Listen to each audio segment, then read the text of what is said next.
Hey Gateway, we're a little late with our update this week, but I did want to take a second and just celebrate a great week at our church. It all began with our For Tipton Day. We literally had the opportunity to pick up hundreds of pounds of trash and take it to the dump, and we left some areas looking really nice. And so if you were able to come and be a part of that, thank you so much.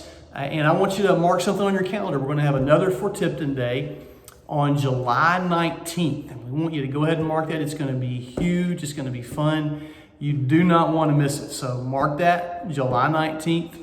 And then, of course, we had 5 services over 3 campuses, in-person services this weekend. And I just want to say thank you again for saving your seat for those. It's really allowing us to keep our attendance at a manageable level. And so I hope you'll keep doing that. It's real easy. You can go to gatewaytipton.com, click on Save a Seat, follow instructions there, or you can simply call the office here at 837-8087, and they will be more than happy to save your seat for you at any of those services. I want you to know that our Sunday night service is the most lightly attended, and so if you've been a little nervous about coming back or you've been waiting and you want to break the ice, that Sunday night service might be a fantastic time for you to come. And then I just want to encourage you at all of our service, just bring your kids on into the service with you. We're really enjoying all the laughing and crying and those kind of things. Just being together as a church family. So we don't want you to worry about that. Bring them on in. But if you do need some child care, we're certainly doing that on a limited basis. And so we can do that as well if you need to. So, and just keep in mind too, rest assured we're going to continue with the online service just as long as we need to. So looking forward to seeing you guys in person as the time goes on. I wanted to take a couple minutes tonight and talk about the things going on in our culture right now. If you're like me, this has been a week of contemplation. It's been a week of prayer.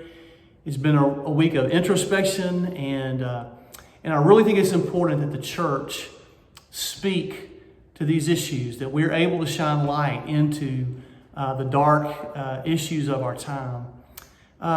This past year, we had a chance to invite some folks from Colorado to come up and be on mission with us. And as a part of the time that they were here, we had a chance to take them down to the National Civil Rights Museum downtown. And it was an impactful experience for sure. And with us were 2 college students, and we had the opportunity to watch them go from disinterested to literally shedding tears over the racism and the hate that they saw, and the discussion about how in the world could there have been so much hate and so much racism and so much violence. And that conversation really needs to be more about how can we still be in that place, because we certainly are. How can a young man, Ahmaud Arbery, be literally hunted down and killed in a residential neighborhood? How can another African-American man, George Floyd, be pinned to the ground and literally have the life choked out of him in broad daylight in front of so many people? How is it that we live in a place where every black family has to have conversations with their children about what to do if they get out and they're pulled over and they're harassed in some way, and how to make sure their child gets back home safely? We live in a world where a woman at Central Park can call the police on a bird watcher, and the very first words out of her mouth are a black man. And the truth of the matter is that we live in a world where racism is still very much alive. We live in a world where there is a lot of darkness. And how is it that that's still the case? And I know that there are lots of reasons, and I know that there are a lot of problems in our culture and in our society today.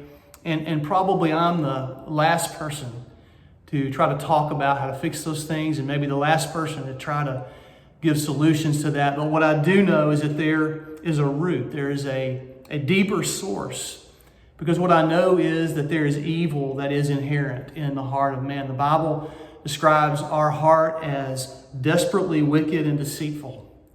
And it's been that way since Adam and Eve. And a heart that is unchanged by God is always going to end up in selfishness and hate, because that's just what's in us. That's our nature.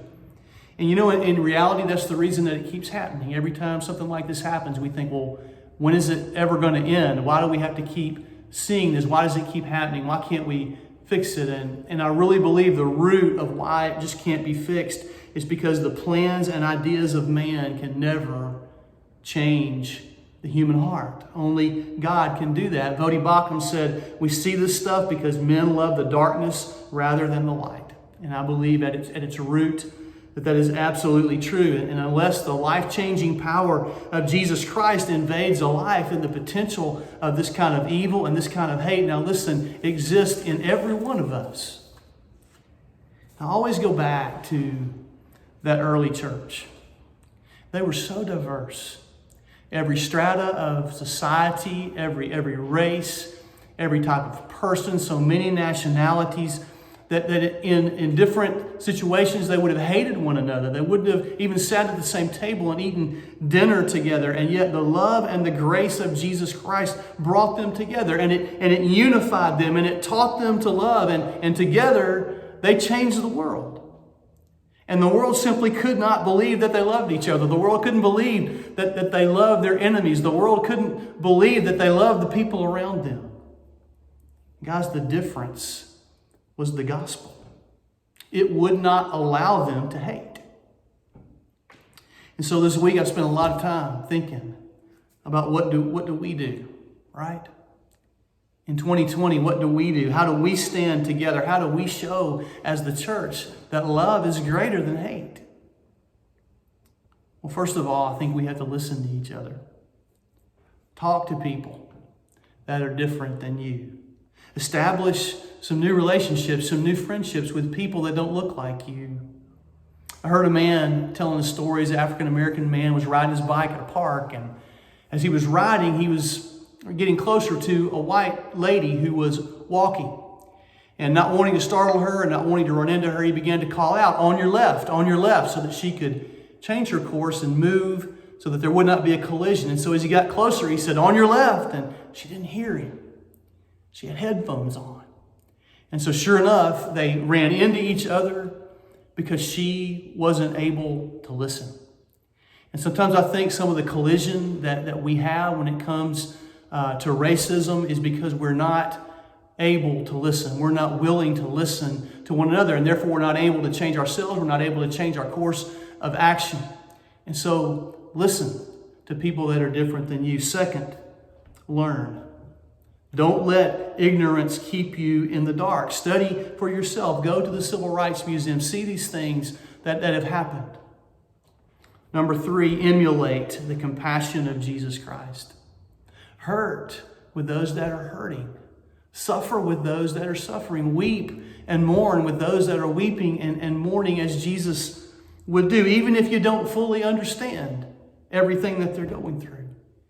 You know, Kim and I just finished watching the final episode of the series The Chosen. And in that episode, Jesus meets the woman at the well. In fact, he made an appointment specifically to meet this Samaritan woman.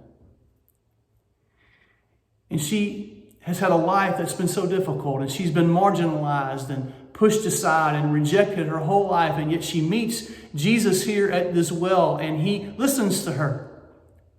And he has compassion on her. When no one else had compassion, he did. He was willing to weep with her. He was willing to mourn with her and to suffer with her and to offer her grace.